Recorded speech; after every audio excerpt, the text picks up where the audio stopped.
আল্লাহ রাব্বুল আলামিন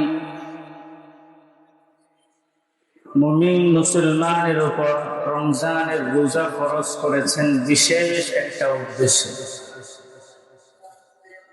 আল্লাহ তাআলা বলেন, ইয়া আইয়ুহাল্লাযীনা আমানু কুতিবা আলাইকুমুস সিয়াম কামা কুতিবা আলাল্লাযীনা মিন ক্বাবলিকুম লাআল্লাকুম তাত্তাকুন।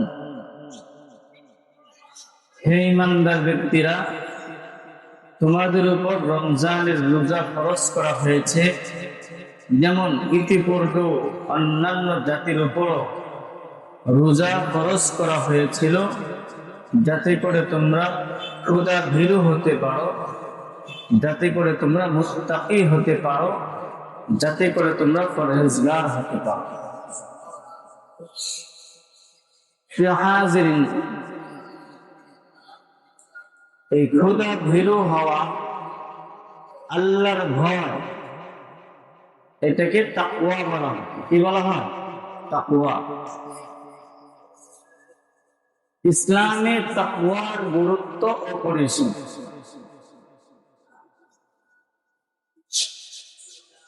একজন মুমিন, একজন মুসলমান, সে যদি 100% আল্লাহ রাব্বুল আলামিনের হুকুম মতো তার জীবনকে পরিচালনা করতে চায়, সাথে সাথে ছোট বড় সব রকমের গুনাহ থেকে নিজেকে মুক্ত রাখতে চায়, তাকওয়া ছাড়া, খোদার ভীতি ছাড়া, আল্লাহর ভয় ছাড়া কোনোভাবেই সম্ভব না। এই জন্যই বলা হয়েছে তাকওয়াল্লাহি রাসু কুল্লি হিকমা। ধর্মীয় যত বিষয় আছে সব বিষয়ই তাকওয়া অর্থাৎ আল্লাহর ভয়, খোদার ভীতির উপর নির্ভরশীল। মানুষ তার ধর্ম যথাযথ ভাবে তখনই পালন করতে পারবে যখন তার মধ্যে তাকওয়া থাকবে, আল্লাহর ভয় থাকবে, খোদা ভীতি থাকবে। আর যদি আল্লাহর ভয় 100% না থাকে, তার মধ্যে খোদা ভীতি না থাকে, তাহলে দেখা যাবে 1 ওয়াক্ত নামাজ পড়লে 8 ওয়াক্ত পড়বে না, 2 ওয়াক্ত পড়লে 3 ওয়াক্ত পড়বে না। ইসলামের একটা বিধান পালন করবে তো আরেকটা করবে না, আরেকটা পালন করবে তো আরেকটা করবে না। কারণ কি? তার মধ্যে কি নাই? আল্লাহর ভয়। এই জন্য একজন মানুষ সে তার জীবনে, হায়াতে, জিন্দেগিতে সৎ থেকে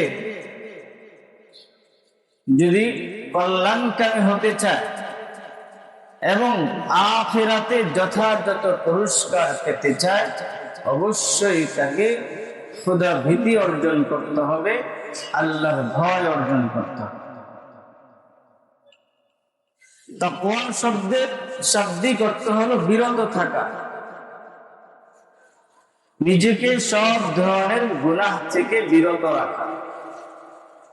পারিভাষিক অর্থে তাকওয়া বলা হয় আল্লাহর ভয়ে ছোট বড় সব ধরনের গুনাহ থেকে নিজেকে বিরত রাখা এবং সাথে সাথে আল্লাহ তাআলার কাছ থেকে পুরস্কার পাওয়ার আশায় আল্লাহ রাব্বুল আলামিনের দেওয়া যাবতীয় হুকুম আহকাম যথাযথভাবে পালন করা, এটার নামই তাকওয়া। তাহলে তাকওয়া বলা হয় আল্লাহর ভয়ে সব গুনাহ ছেড়ে দেওয়া, 1 নাম্বার। দ্বিতীয় নাম্বার হলো আল্লাহর কাছ থেকে পুরস্কার পাওয়ার আশায় আল্লাহ রাব্বুল আলামিনের সকল হুকুম আহকাম যথাযথভাবে পালন করা, এটার নাম কি?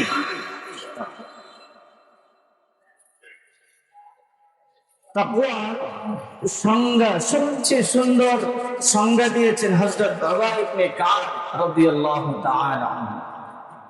একবার আমিরুল মুমিনিন খলিফাতুল মুসলিমিন হযরত উমর ইবনুল খাত্তাব রাদিয়াল্লাহু তাআলা আনহু হযরত উবাই ইবনে কাব রাদিয়াল্লাহু তাআলা আনহুকে জিজ্ঞাসা করলেন, তাকওয়া কিসের নাম? তাকওয়াটা কি আমাকে একটু বুঝিয়ে বলুন। তো হযরত উবাই ইবনে কাব রাদিয়াল্লাহু তাআলা আনহু বললেন যে আপনি কি কখনো কাটা বিছানো পথে অথবা রাস্তার উভয় ধারে উভয় পাশে কাটা আছে, তো এই কাটা বিছানো পথে অথবা রাস্তার উভয় পাশে কাটা এমন কোন রাস্তায় কি আপনি হেঁটেছেন? হযরত ওমর ইবনুল খাত্তাব রাদিয়াল্লাহু তাআলা, হ্যাঁ আমি হেঁটেছি। তো তিনি বললেন, আপনি যখন কাটাদার রাস্তায় কাটা বিছানো পথে হেঁটেছেন তখন কিভাবে হাঁটতেন, কিভাবে হেঁটেছেন? তো উনি বললেন, খুব সতর্কতার সাথে হেঁটেছি যাতে করে আমার পায়ে কাটা না পড়ে, আমার গায়ে যেন কাটা না লাগে, আমি খুব সতর্কতার সাথে হেঁটেছি। হযরত উবাই ইবনে কাব রাদিয়াল্লাহু তাআলা আনহু বললেন, এটার নামই তাকওয়া, এটার নামই তাকওয়া, মানে খুব সতর্কতার সাথে আল্লাহ তাআলা যে অল্প কিছু হায়াতে জিন্দেগি দান করেছেন, 40, 50, 60, 70 বছর, এই বছরটা এই অল্প হায়াতে জিন্দেগিতে নিজের জীবনটাকে খুব সতর্কতার সাথে চালানো, যাতে করে গুনাহ হবে তো দূরের কথা, সন্দেহযুক্ত কাজ থেকেও নিজেকে বিরত রাখা। এই যে অর্থটা, এই যে টাকাটা সন্দেহ লাগতেছে, এটা কি আমাকে, অনেক সময় আমাদের কাছে ওই মসজিদে অনেকে টাকা পয়সা দেয়, 500 টাকা দিয়ে বলে দোয়া করে নেন। অনেক সময় মানুষের নিয়ত থাকে যেটা মসজিদে দিয়ে, আবার অনেক সময় আপনাকে দিলাম দোয়া করে দিয়ে, কিন্তু অনেক সময় কেউ স্পষ্ট করে, আবার অনেক অস্পষ্ট করে বলে। তো তখন জরুরি হলো সাথে সাথে জিজ্ঞাসা করা, এটা কি মসজিদে দিতে বলছেন নাকি আপনি আমাকে হাদিয়া দিয়েছেন? কারণ এখানে কি আছে, সন্দেহ তৈরি হয়ে গেছে। এটার নামে তাকওয়া। উনি যেহেতু স্পষ্ট করে নাই মসজিদে দিবে নাকি হুজুরকে দিছেন, এটা কি করে নাই, স্পষ্ট করে নাই, তাহলে এখানে নিলেও কোনো সন্দেহ ছিল। উনি যদি বলতো আমি তো মসজিদের নিয়ত করছিলাম, তখন তো বলা যাবে আপনি তো মসজিদের কথা উল্লেখ করেননি। কিন্তু তারপরও যেহেতু সন্দেহ আছে, এই জন্য স্পষ্ট করা, জিজ্ঞাসা করা, এটা কি মসজিদে দিচ্ছেন নাকি হাদিয়া দিচ্ছেন, এটার নামই তাকওয়া। হাজিরিন, গুনাহ থেকে কিন্তু বাঁচবেই একজন মুত্তাকি, সাথে সাথে সে সন্দেহযুক্ত কাজ থেকেও নিজেকে বিরত রাখে। প্রশ্ন হলো, আমরা আল্লাহ তাআলাকে কেন ভয় করি, কিসের কারণে ভয় করি? প্রশ্ন আসতে পারে না, কেন আল্লাহ তাআলাকে ভয় করব?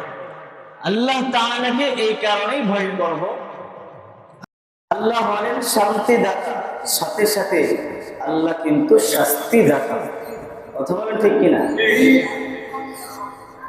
আল্লাহ যেরকম ভাবে শান্তি দিবেন, ঠিক এরকম ভাবে আল্লাহ শাস্তিও দিবেন। এই জন্য কাল কিয়ামতের ময়দানে আল্লাহ রাব্বুল আলামিন কঠিন রূপ ধারণ করবেন। আল্লাহ তাআলা কাল কিয়ামতের ময়দানে সকল কিয়ামতবাসীকে সম্বোধন করে বলবেন, লিমানিল মুলকুল ইয়াউম, বলো আজকের রাজত্ব কার? তো লিল্লাহিল ওয়াহিদিল কাহ্হার, তো সাথে সাথে উত্তর আসবে আজকের রাজত্ব হলো কাহ্হারের। কাহ্হার হলো, কাহ্হার শব্দের অর্থ খুব রাগান্বিত, খুব কঠোর, মানে কেউ যে 2 নম্বরই করার চিন্তা মাথায় আসবে না। আল্লাহর রাগ দেখে, আল্লাহর কঠিন রূপ দেখে যে কেউ ধামাচাপা দেবে, 2 নম্বরই করবে, ধোঁকাবাজি করবে, প্রতারণা করার মন মানসিকতা চিন্তা মাথায় আসবে। এই জন্য আমরা আল্লাহ তাআলাকে কেন ভয় করব? যেহেতু আল্লাহ তাআলা আমাদের সৃষ্টিকর্তা, পালনকর্তা, রিজিকদাতা, শান্তিদাতা, সাথে সাথে অপরাধ করলে শাস্তি। প্রিয় হাজরিন, মানুষ কখন অপরাধ থেকে নিজেকে বাঁচিয়ে রাখে? অপরাধ মুক্ত সমাজ, রাষ্ট্র কখন সৃষ্টি হয়? অপরাধ মুক্ত, অন্যায় মুক্ত সমাজ কখন তৈরি হয়? যখন তার মধ্যে সমাজে, রাষ্ট্রে ন্যায় বিচার থাকে। কথা বলে ঠিক কিনা? যদি ন্যায় বিচার না থাকে, নিজের দলের মানুষ, নিজের আপনজন হওয়ার কারণে অপরাধ করলেও কোনো সমস্যা নাই, তাহলে সেই সমাজে, সেই রাষ্ট্রে কোনোদিনও কি শান্তি আসবে? আর অপরাধ করলে যদি শাস্তি হয়, তাহলে এই শাস্তির ভয়ে অপরাধীরা কি করবে? শাস্তি কমিয়ে দিবে। আমাদের দেশে যে অপরাধ হয়, কত অপরাধ দেখতেছি, যেটা সরাসরি দেখা যাইতেছে, ভিডিও ফুটেজ আছে, প্রকাশ্য সাক্ষী আছে, শত শত মানুষ দেখেছে, হত্যাকাণ্ড, হ্যাঁ, অন্যায় হয়েছে, জুলুম হয়েছে, সব দেখছে, তারপরেও তদন্ত করতে 90 দিন লাগে। কয়দিন লাগে? 90 দিন পর্যন্ত এটার আসর, এটার প্রভাব কি থাকবে? যে কোনো একটা ঘটনা ঘটে, তখন সবার যে আলোচনা হয়, গত বছর আপনার ওই আসিয়া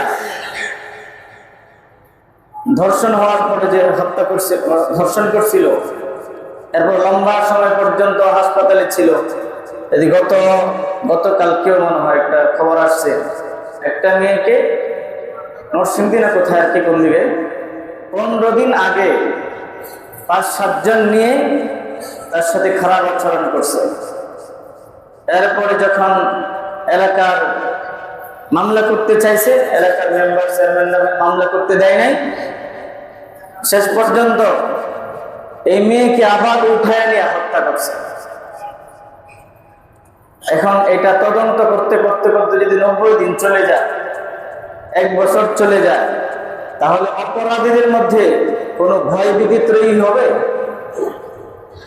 যদি অপরাধ সাব্যস্ত হওয়ার সাথে সাথে যদি প্রকৃত অপরাধীদেরকে আইনের আওতায় আনে কঠিন শাস্তির সম্মুখীন করা হতো, ন্যায় বিচার দেওয়া হতো, তাহলে এই দেশ থেকে অনেক আগে এই সমস্ত অন্যায় অপরাধ দূর হয়ে যেত। এই জন্য প্রিয় হাজরিন, মানুষ কখন অপরাধ মুক্ত থাকে? যখন অপরাধের যথাযথ কি হয়? শাস্তি হয়। ঠিক একজন মুমিন, একজন মুসলমান, সে প্রকাশ্য গুনাহ, গোপনের গুনাহ, ছোট গুনাহ, বড় গুনাহ, জাহিরি গুনাহ, বাতিনি গুনাহ, হাতের গুনাহ, পায়ের গুনাহ, চোখের গুনাহ, কানের গুনাহ, আচার আচরণের গুনাহ, লেনদেনের গুনাহ, এই সব গুনাহ থেকে তখনই নিজেকে বাঁচিয়ে রাখতে পারবে যখন সে ভাববে আল্লাহ যেরকম ভাবে শান্তিদাতা, ঠিক এরকম ভাবে আল্লাহ তাআলা কঠিন শাস্তিদাতা, কঠিন শাস্তিদাতা। প্রিয় হাজরিন, সাথে সাথে যখন কোন মুমিন, কোন মুসলমান তার মাথায় এটা রাখবে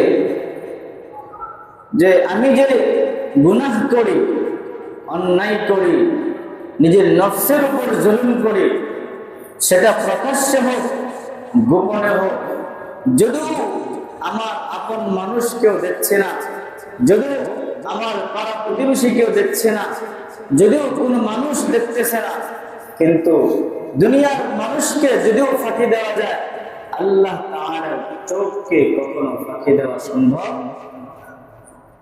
আল্লাহ তাআলা বলেন, আল্লাহ কেমন, কত ক্ষমতাবান, আল্লাহ কতটুকু দেখেন।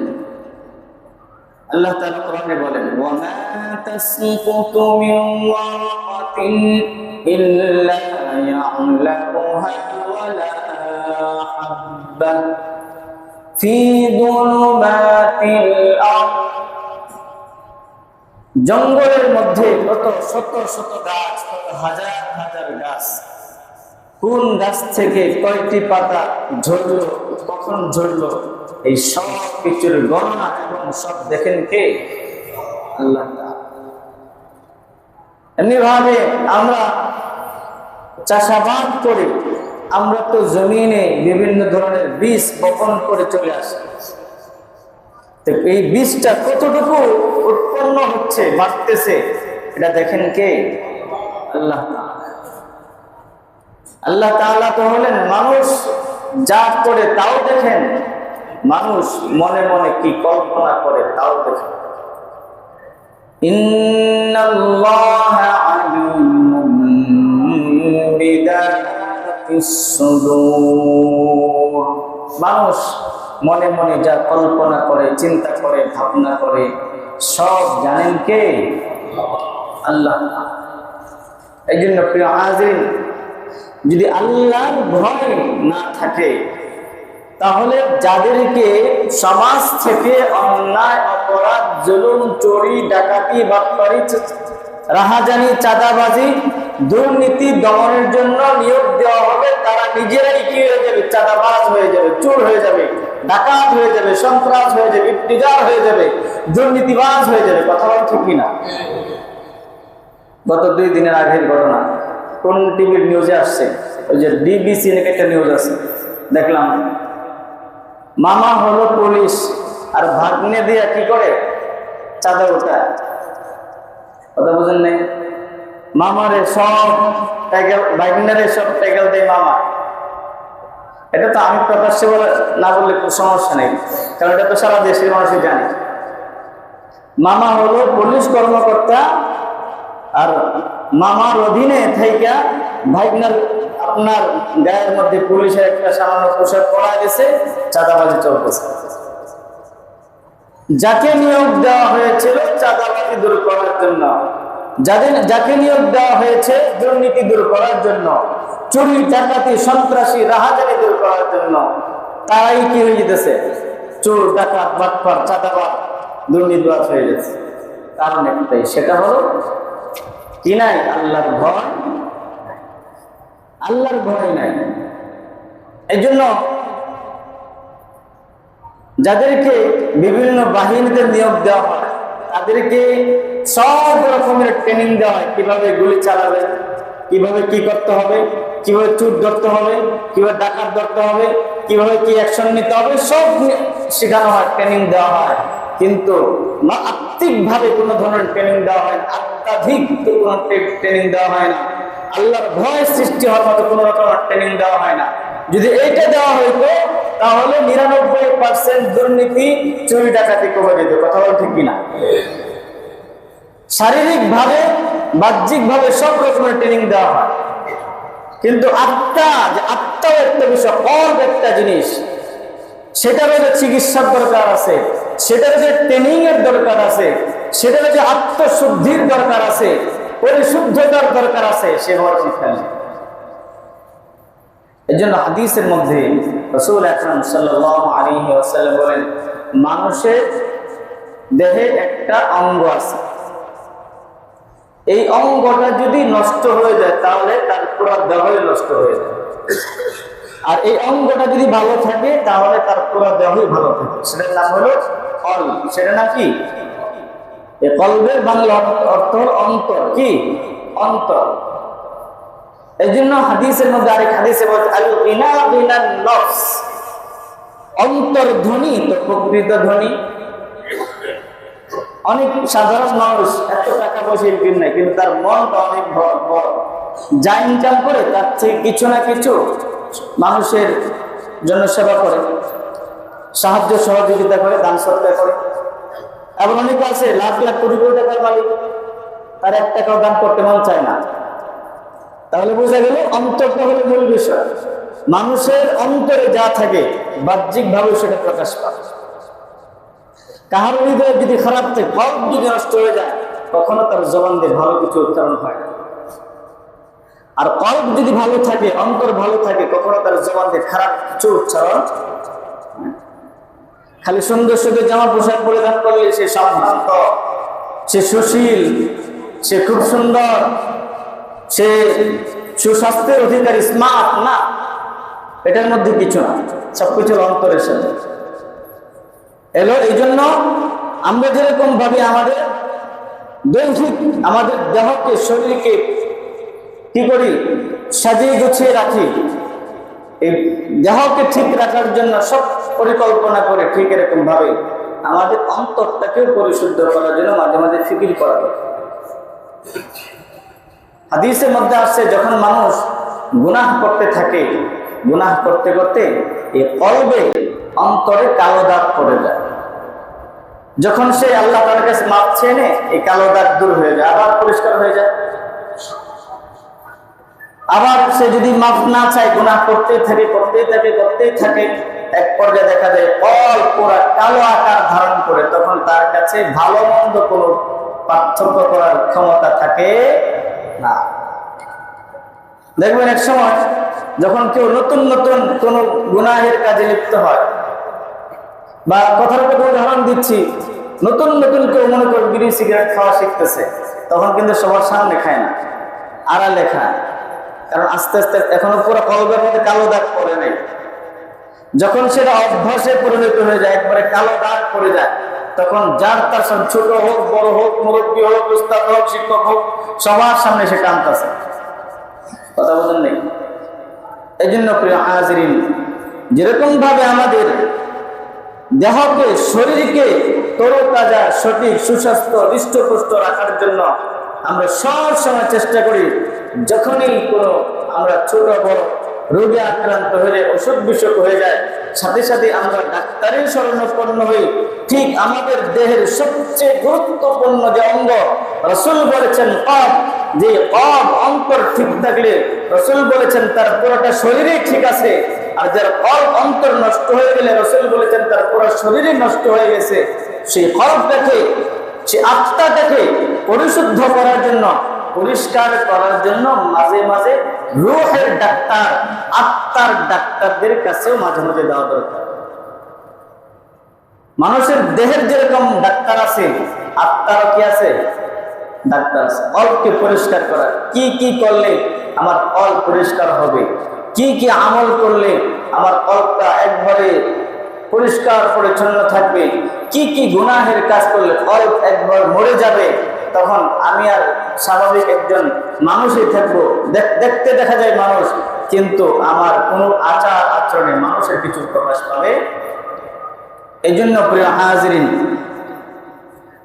আমাদের দেশে দেখা যায় অনেক বাহিনী আছে, যাদেরকে আমাদের দেশের নিরাপত্তার জন্য, মানুষের কল্যাণের জন্য নিয়োগ দেওয়া হয়েছে।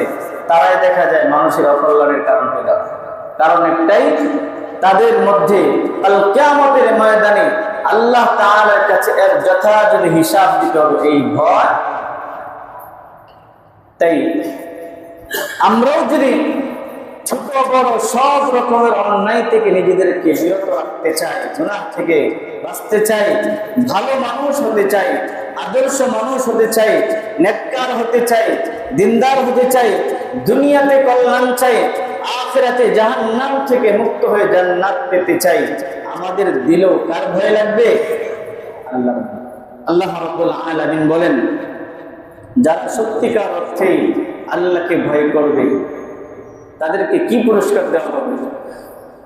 আল্লাহ বলেন, ইয়া আইয়ুহান নাস ইন্না খালাকনাকুম মিন যাকারিন ওয়া উনসা ওয়া জাআলনাকুম শুউবান ওয়া ক্বাবাইলা লিতাআরাফু ইন্না আকরামাকুম ইনদাল্লাহি আতকাকুম। আল্লাহ তাআলা পৃথিবীতে অনেক মানুষ বানাইছেন, পুরুষ নারী এবং বিভিন্ন গোত্র করে, বিভিন্ন বংশ করে মানুষ বানাইছেন। এই সব কিছুই মানুষ যেন পরিচয় দিতে পারে। বাকি মানুষের প্রকৃত সম্মান কোথায়? আল্লাহ তাআলার কাছে প্রকৃত সম্মানী, প্রকৃত আদর্শ মানুষ কারা, তার পরিচয় দিয়েছে। আল্লাহ বলেন, ইন্না আকরামাকুম ইনদাল্লাহি আতকাকুম। ইন্না, নিশ্চয়ই, আকরামাকুম, আকরামা এটা হলো ইসমে তাফজিলের সিগা। যারা আরবি বুঝেন, যে তোমাদের মধ্যে সবচেয়ে সম্মানিত ওই ব্যক্তি যে ইনদাল্লাহি আতকাকুম, আল্লাহকে বেশি ভয় করে? বলেন সুবহানাল্লাহ। তাহলে আমাদের মধ্যে সবচেয়ে সম্মানিত ব্যক্তি তিনি, যিনি আল্লাহকে বেশি ভয় করে। সে যেই হতে পারে, যে কোনো শ্রেণীর হতে পারে, যে কোন প্রকারের মানুষ হতে পারে। এরপর আল্লাহ তাআলা বলেন, আলিফ লাম মিম যালিকাল কিতাবু লা রাইবা ফীহি হুদাল লিল মুত্তাকিন। আল্লাহ তাআলা কোরআন নাযিল করে বলেছেন, যালিকাল কিতাব লা রাইবা ফীহি। কোরআন তো এমন এক গ্রন্থ যার মধ্যে বিন্দু পরিমাণ কোনো সন্দেহ নাই। আর এই কোরআন হলো হুদান লিল মুত্তাকিন, যারা মুত্তাকি, যারা খুদা ভীরু, যারা পরহেজগার, যারা আল্লাহকে সবচেয়ে বেশি ভয় করে, তাদের জন্য হেদায়েত, তাদের জন্য পথ নির্দেশনা। বলেন সুবহানাল্লাহ। তাহলে এই কোরআন কাদেরকে সঠিক পথে পরিচালিত করবে? যারা আল্লাহকে ভয় করে, যারা আল্লাহকে ভয় করে। তাহলে কোরআন নাযিল হলো যারা মুত্তাকিনদের জন্য, মুত্তাকিনদেরকে এই কোরআন সঠিক পথে পরিচালিত করে। আল্লাহ তাআলা বলেন, وَمَن يُطِعِ اللَّهَ وَرَسُولَهُ وَيَخْشَ اللَّهَ وَيَتَّقْهِ فَأُولَئِكَ هُمُ الْفَائِزُونَ। কেউ যদি আল্লাহ তাআলাকে 100 মানে, আল্লাহর হুকুম মতো চলে, রাসূল সাল্লাল্লাহু আলাইহি ওয়াসাল্লামের আদর্শকে, সুন্নাহকে তার জীবনে বাস্তবায়িত করে, আর কি আল্লাহ তাআলাকে যথাযথভাবে ভয় করে, ফাউলাইকা হুমুল ফাইজুন, তারাই সফল কাম হয়ে যায়। বলেন সুবহানাল্লাহ।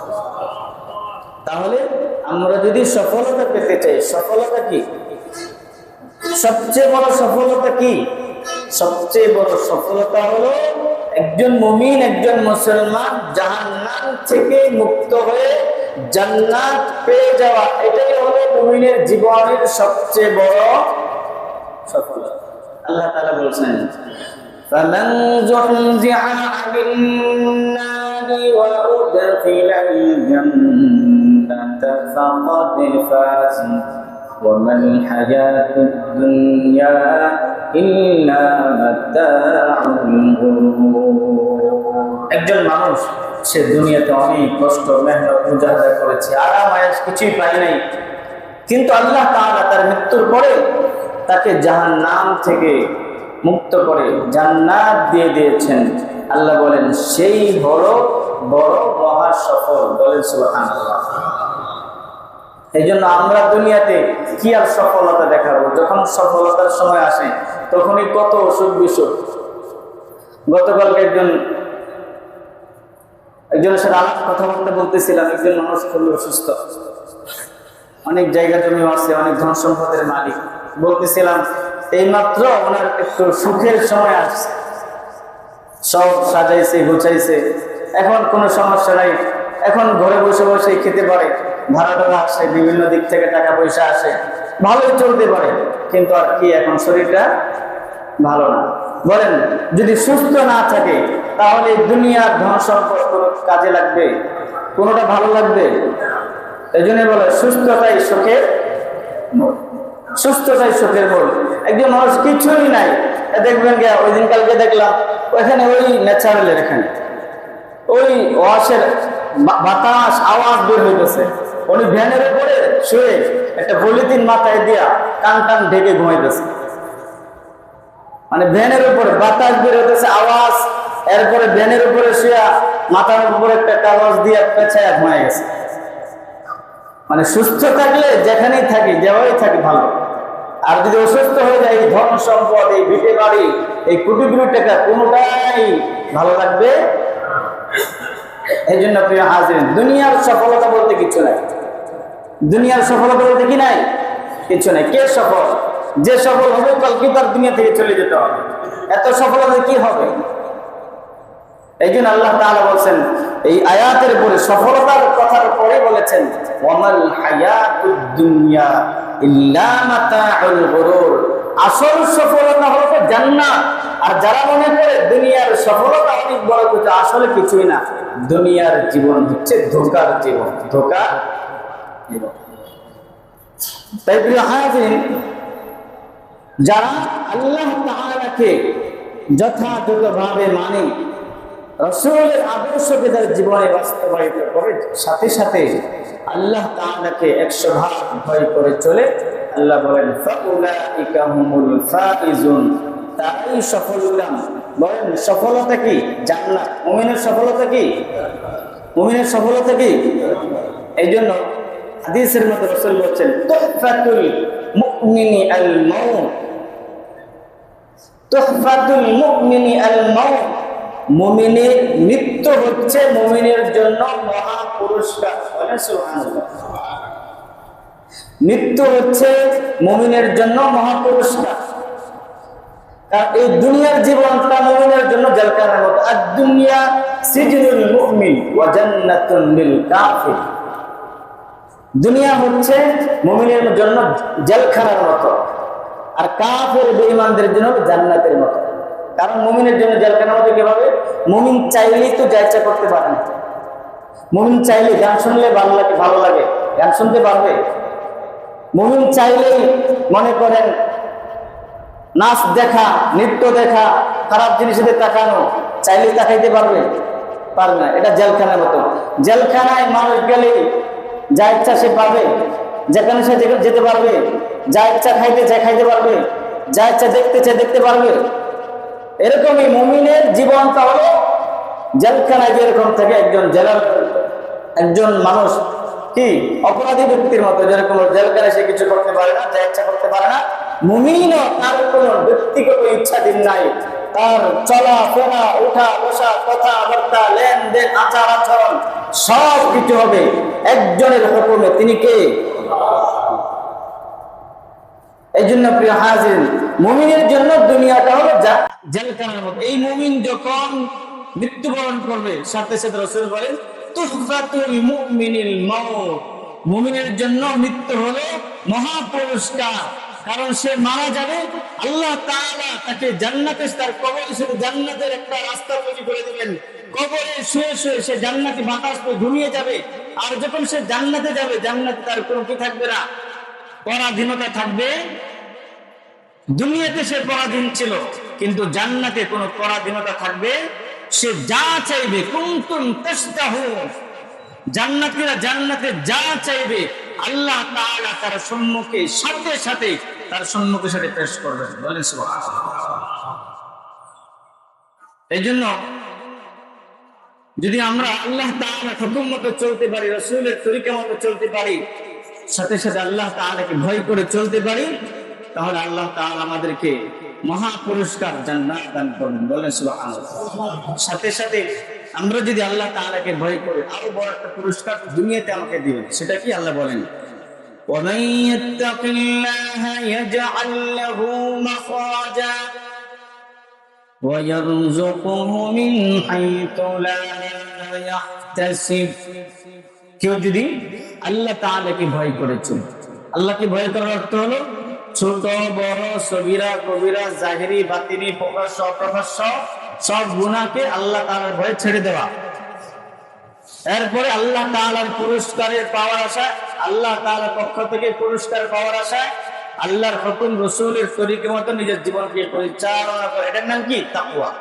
তাহলে কেউ যদি তার জীবনে তাকওয়া অর্জন করে, এক নম্বর পুরস্কার কি?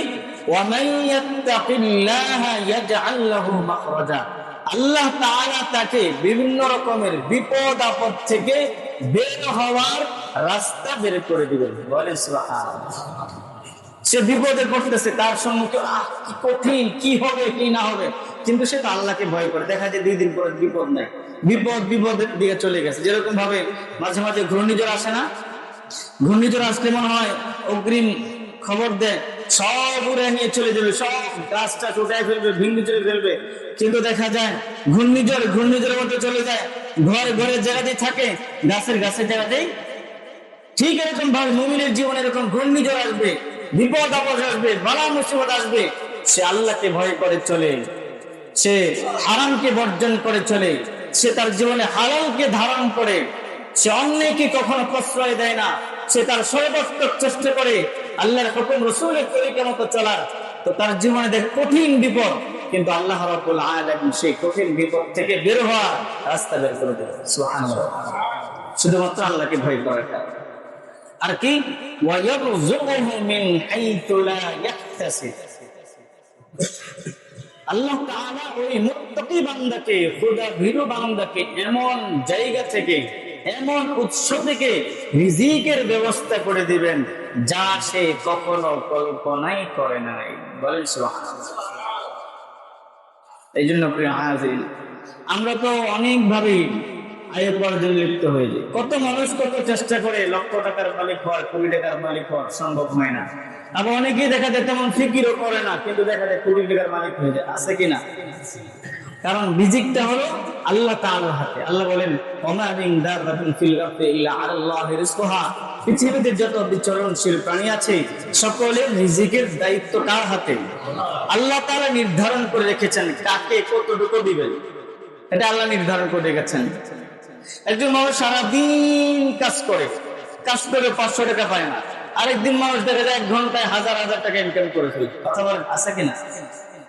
এজন্য রাসূল বলেন যে প্রতিদিন খুতবায় বলা হয় আলা ওয়া ইন্না নাফসান লান তামুত হাত্তা তাস্তাকমিলা রিজকাহা ফাত্তাকুল্লাহা ওয়া আজমিলু ফিত তালাবি। ও ইমানদার ব্যক্তিরা, আলা ওয়া ইন্না নাফসান লান তামুত, কোন একজন মানুষ যতক্ষণ পর্যন্ত তার রিজিক পরিপূর্ণ না করবে সে মৃত্যু বরণ করবে না। তার বাজেটে, তার রিজিকে আল্লাহ রাব্বুল আলামিন যত লক্ষ টাকা বাজেট রেখেছিলেন, এই বাজেট শেষ হওয়া না পর্যন্ত তার ইন্তেকাল হবে। সুতরাং তোমরা কি করো? ফাত্তাকুল্লাহা ওয়া আজমিলু ফিত তালাবি। আরে বাবা, তোমার রিজিকে যেটা সেটা আসবে, এটা আল্লাহ নির্ধারণ করে দিয়েছে। তুমি চুরি করো, ডাকাতি করো, বাটপারি করো, চাঁদাবাজি করো, রাহাজানি করো, দুর্নীতি করো, আর না হয়তো হারাম পথে ইনকাম করো, যেভাবেই কামাও তোমার রিজিকে যেটা আছে সেটাই, বেশি পাইবা না। অনেক মানুষ হালাল পথে ইনকাম করে কোটি কোটি টাকা মালিক, আছে কিনা? বলেন আছে কিনা? আবার অনেক দেখো চোর, এমন করে চুরি করে প্রতিদিন মসজিদে মাগরিবের সময় চুরি করে, চোরের দলে 5 জোড়া 10 জোড়া জুতা নিয়ে যায়। সে মনে করে আজকে 5 জোড়া নিয়ে যেতে পারলে যদি বিক্রি করে ফেলে 2000 টাকা হয়ে গেল। সারা জীবন চুরি, তার আর বড় লোক হইতে পারবো? কারণ রিজিক চিন্তা করতে হবে, যে এটা বিশ্বাস করতে হবে যে যার রিজিকে যতটুকু আছে আল্লাহ তাআলা তাকে ততটুকুই। এই জন্য প্রিয় হাজিরিন, রমজানের যে মাকসাদ খোদা ভীরু হওয়া, তাকওয়া অর্জন করা। প্রশ্ন হয় রমজানের সাথে তাকওয়ার সম্পর্কটা কি? রমজানের সাথে তাকওয়ার সম্পর্কটা কি? রমজানের সাথে তাকওয়ার সম্পর্কটা হলো, দেখেন দিনের বেলায়, রমজানের দিনের বেলায় আমরা চাইলেই ঘরের ভিতরে ঢুকে পানি পান করতে পারি কিনা? করতে পারি কিনা? ঘরে খাবার আছে বিভিন্ন ধরনের, রমজানের আবার খাবার বেশি থাকে, অন্যান্য মাসের তুলনায় রমজান মাসে কি থাকে? খাবার দাবার কি থাকে? বেশি থাকে। তাহলে আমরা চাইলেই ঘরে ঢুকে খাবার খেতে পারি কিনা? কিন্তু খাই না, কাকে ভয় করে? তো এটাই বলতে চাইতেন আল্লাহ তাআলা যে তোমরা রমজানের রোজার দিনের বেলা চাইলে তোমরা কিছু খাইতে পারো, ঘরের ভিতরে ঢুকে চাইলে তোমরা পানি পান করতে পারো, পুকুরে ডুবতে চাইলে তুমি তোমার পানির পিপাসা নিবারণ করতে পারো, পৃথিবীর কেউ দেখবে না। কিন্তু আল্লাহকে ভয় করে তোমরা রোজার দিনের বেলায় কিছু খাও না।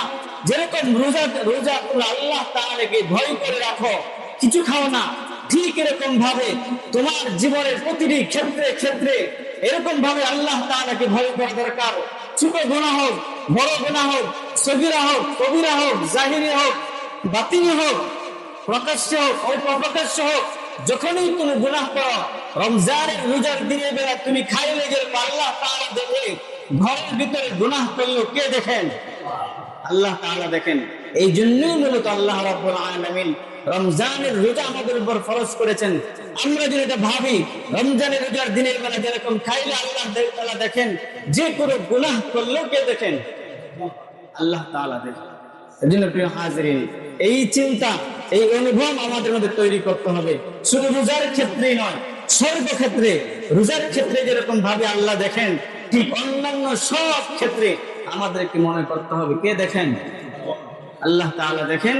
তখনই আমাদের রোজাগুলো কবুল হবে, তখনই এই রমজানের রোজা যে কারণে আমাদের উপর ফরজ করেছেন সেটা যথাযথ কি হবে? সার্থক হবে, ফলপ্রসূ হবে। না হলে দেখা যাবে আমরা শুধু সারা জীবন না খেয়ে কষ্টই হবে, আর কোন ফায়দা হবে না। রাসূল বলেছেন, রুব্বা সাইমিন লাইসা লাহু বিসিয়ামিন ইল্লাল জু'উ। এমন অনেক রোজাদার আছে, এমন অনেক রোজাদার আছে যাদের উপোস থাকা ছাড়া কোনো লাভ হয় না। মানে সারাদিন সে মনে করে রোজা রাখতেছে, শুধু না খেয়ে আছে, কিন্তু গুনাহ থেকে বাঁচলো না, অন্যায় থেকে বাঁচলো না, হারাম উপার্জনে ছিল, হারাম উপার্জনের মধ্যে লিপ্তই আছে। রাসূল বলেন সে সারাদিন শুধু না খেয়েই কষ্ট করলো, কিন্তু রোজার কোনো লাভ সে পাবে। আল্লাহ রাব্বুল আলামিন আমাদের সকলকে রমজানের যথাযথ মাকসাদ উদ্দেশ্য অর্থাৎ খোদা ভীরু হওয়ার তাকওয়া হাসিল করবার তৌফিক দান করুন। সকলে বলুন আমিন। ওয়া আখিরু আলহামদুলিল্লাহি রাব্বিল আলামিন।